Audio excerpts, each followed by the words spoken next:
مساء الخير، تحية رياضية، تحية مسائية.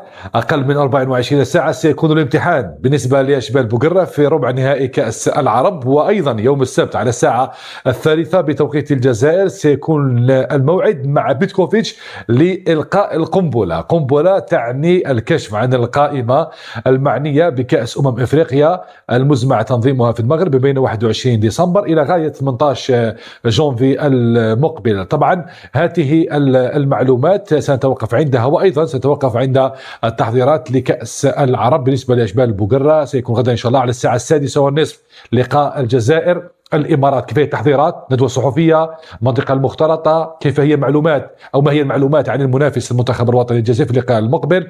في قيمة منتخبنا، عصام الشوالي تحدث عليه، عارفين قيمة منتخبنا وعارفين قيمة محاربي الصحراء ودورهم وأدائهم. قال المتوجون بالنسخة الماضية كان المنتخب الوطني الجزائري وما زالوا يحاربون من أجل الحفاظ على اللقب، وإن توجت الجزائر بهذه النسخة لن أسميها كأس العرب وإنما سأسميها كأس الجزائر. إن شاء الله ستسمى كأس الجزائر على لسان عصام الشوالي، لأنه في تواجد في الكال. المعلومات اللي وصلتنا أنه لن يكون حاضر في القائمة المعنية بالكال، لكنه متواجد في القائمة الموسعة. هذه معلومات وصلتنا، ويوم السبت حيكون الكشف عليها، تأكيد عليها.